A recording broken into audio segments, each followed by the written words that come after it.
Lalu bagaimana pemirsa kondisi terkini terkait dengan korban serta langkah yang ditempuh oleh Kontras dalam merespons peristiwa ini, dan saat ini kami telah terhubung dengan narasumber Jane Rosalina selaku sebagai Kepala Divisi Pemantauan Impunitas Kontras. Selamat siang, Mbak Jane. Selamat siang. Mbak Jane, terima kasih sudah bergabung bersama Garuda TV. Mbak Jane, sebenarnya kami ingin menyampaikan keprihatinan kami terhadap apa yang terjadi.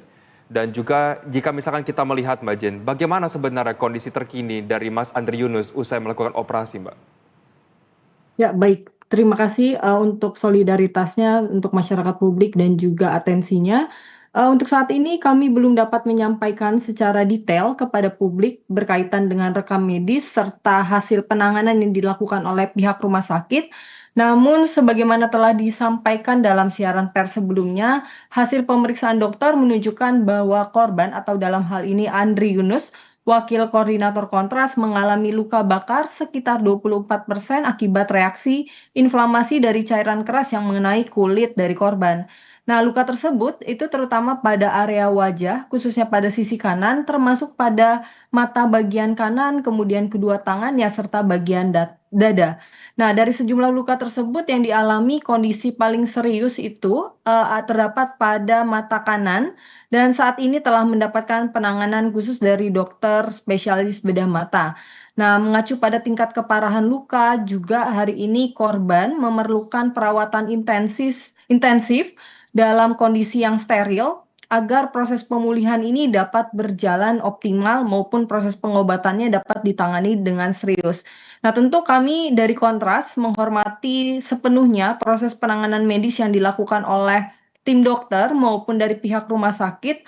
Oleh karena itu, kami juga ingin mengimbau kepada publik untuk memberikan kepercayaan kepada seluruh tenaga medis yang sedang berlangsung menangani Andri Yunus atau rekan kami dari Kontras, serta menghormati segala proses perawatan yang sedang berlangsung. Nah, kami juga berharap masyarakat dapat memberikan ruang ya dalam hal ini, konteksnya adalah perkembangan penanganan medis itu akan disampaikan terus-menerus lewat kanalnya Kontras. Jadi untuk informasi di luar daripada itu mohon untuk diminimalisir dan diimbau untuk tidak disebarluaskan informasi yang tidak valid ataupun dapat mengganggu kenyamanan dari keluarga besar maupun informasi yang nantinya akan mengarah pada informasi yang tidak akurat begitu.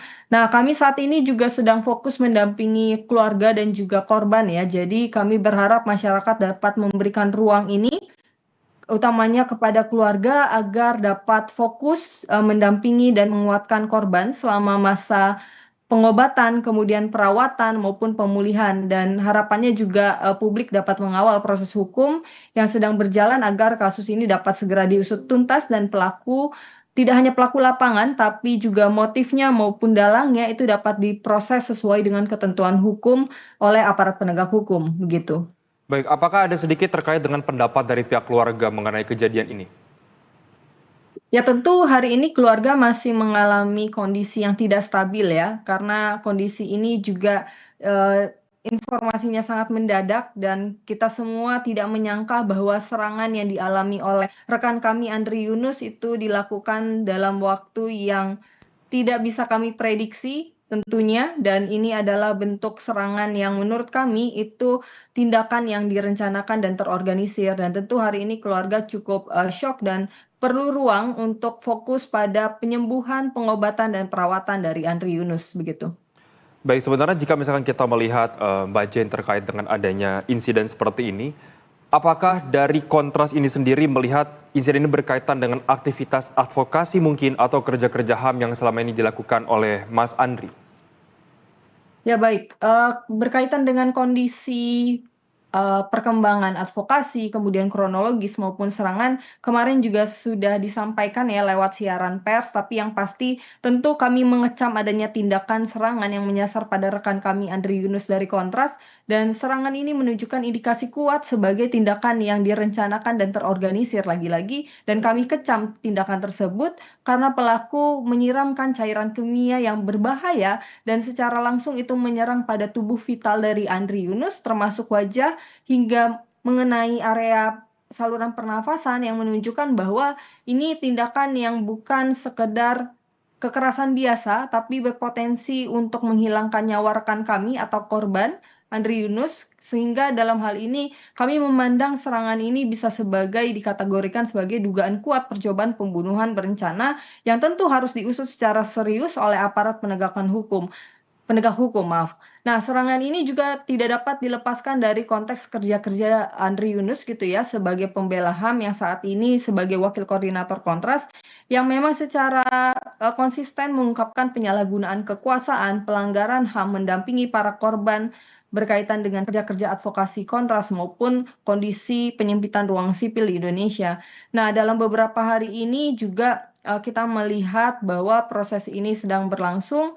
Nanti untuk lebih detailnya kami juga akan terus melangsungkan dan mengabarkan kepada publik lewat siaran pers, tapi dapat dipastikan pola intimidasi maupun serangan yang ditujukan kepada Andri Yunus adalah upaya sistematis untuk kemudian menebar ketakutan terhadap mereka yang aktif melakukan kerja-kerja advokasi, dan dalam hal ini tentu berkaitan dengan kerja-kerja pembela HAM, karena ketika kita melihat kerja-kerja rekan kami sebagai pembela HAM itu tentu dijamin oleh undang-undang lewat Undang-Undang Nomor 39 Tahun 99 tentang hak asasi manusia, kemudian juga berkaitan dengan Undang-Undang 32 ya tahun 2009, bahwa seseorang yang memperjuangkan hak atas hidup maupun hak atas lingkungan hidup yang baik dan sehat tidak dapat dituntut secara pidana. Dan perlu diketahui juga bahwa Andri Yunus itu tidak hanya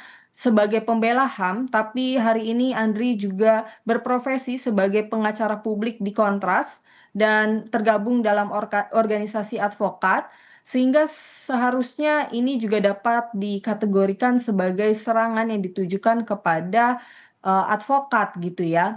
Nah, berkaitan dengan itu juga kami mengecam tindakan seperti itu karena perlakuan ini atau tindakan ini atau serangan ini itu tidak dapat diterima, karena ketika kita merujuk pada Undang-Undang Nomor 18 Tahun 2003 tentang advokat maupun KUHAP, seharusnya penegak hukum dapat memiliki imunitas dalam menjalankan profesinya sebagai advokat. Itu yang sangat kami sesali dan sangat kami kecam, serangan ini kemudian menimpa rekan kami Andri Yunus. Karena ketika kita menilai bahwa ini adalah kekerasan biasa, kita tidak bisa melihat bahwa tidak ada kehilangan harta benda yang dialami oleh Andri Yunus. Murni kerugian yang dialami adalah kerugian yang berkaitan dengan fisik maupun jasmani dari Andri Yunus itu sendiri. Baik, sebenarnya langkah apa saja yang sudah diambil oleh pihak dari Kontras untuk pada akhirnya mendorong penegakan hukum dan juga pengusutan terkait dengan kasus ini, Mbak Jin? Ya, tentu kami terus mendorong negara untuk mengusut tuntas para pelaku, dan ini berkaitan dengan kerja-kerja aparat penegak hukum, baik dari pihak kepolisian, kemudian juga pihak-pihak yang mengawal proses ini, baik dari lembaga independen negara seperti Komnas HAM, LPSK, dan semua jaringan yang bertugas di dalamnya itu untuk bertanggung jawab, kemudian menangani peristiwa ini dengan serius, karena peristiwa ini lagi-lagi saya ingatkan bukan hanya sekedar kekerasan biasa, tapi juga dapat dikategorikan sebagai serangan yang ditujukan kepada pembela HAM maupun kepada advokat, dalam hal ini Andri Yunus. Dan kami terus mendorong maupun mendesak untuk pihak kepolisian menangkap dan segera memproses, mengadili pelaku, baik pelaku lapangan yang menyiram air keras, dan menemukan aktor intelektual di balik penyerangan ini, dan mengungkap semua pelaku yang terlibat, bukan hanya berhenti pada pelaku lapangan saja, dan ini harus terus diusut tuntas. Dan untuk berkaitan dengan apa yang kami sedang lakukan tentu adalah langkah-langkah konkret untuk menjamin keselamatan maupun perlindungan terhadap Andri Yunus sebagai pembela HAM. Dan ini semua terus kita dorong, dan nanti untuk pastinya kami akan serahkan ke teman-teman kuasa hukum yang tergabung dalam TAUD atau Tim Advokasi untuk Demokrasi. Baik, Mbak Jen, mungkin untuk pertanyaan terakhir singkat saja, menurut Anda mewakili pihak dari Kontras, sebenarnya bagaimana peran masyarakat dalam mendukung penegakan keadilan dan juga memberikan solidaritas terhadap korban kekerasan seperti yang dialami oleh Mas Andri Yunus ini? Ya, tentu kami perlu untuk ingatkan kepada publik untuk terus mengawal prosesnya agar para aparat penegak hukum dapat menjalankan prosesnya secara transparan maupun imparsial dalam konteks pengusutan pelaku tindak kekerasan atau penyerangan terhadap rekan kami Andri Yunus, dan kami ingin terus mengajak solidaritas masyarakat sipil untuk terus solid dan terus mendukung kerja-kerja Kontras maupun kerja-kerja kami dalam mendampingi segala macam hal yang hari ini akan kami alami. Karena juga hari ini teror seperti ini ataupun serangan yang kami lakukan ini ya tentu menjadi titik balik dari kita semua masyarakat sipil untuk terus mengawal prosesnya maupun terus untuk tidak takut dalam memperjuangkan kebenaran maupun menyuarakan hak-hak mereka yang termarginalkan maupun tertindas. Karena ketika kita melihat kilas balik dari Kontras, kita pernah bangkit berdiri untuk melawan adanya mantan koordinator kami, Munir Setalip yang pernah diracun karena dari air arsenik, yang kemudian itu menyebabkan kematian pada Munir Setalip. Kemudian juga kita pernah menyaksikan bahwa berbagai macam koordinator Kontras pernah dikriminalisasi karena menyuarakan kebebasan sipil. Kami juga pernah melihat dan menyaksikan serta mengalami gitu ya, mantan koordinator Kontras Haris dan Fathia juga pernah dikriminalisasi akibat membela masyarakat adat yang ada di Papua, dan hari ini serangan terhadap Andri itu menjadi bentuk upaya teman-teman masyarakat sipil untuk terus dapat bersolidaritas mendukung kerja-kerja Kontras. Karena dari arsenik maupun ke air keras, kami tentu harus terus berteriak semakin keras dan perlawanan dari Kontras tidak akan pernah kandas. Sekian dan terima kasih. Baik, terima kasih Jane Rosalina atas jawaban dan informasi dari Anda. Tentunya kita berharap bahwa kasus kekerasan seperti ini tidak terulang kembali dan dapat segera diusut secara tuntas. Sehat selalu, Mbak Jane. Baik, terima kasih.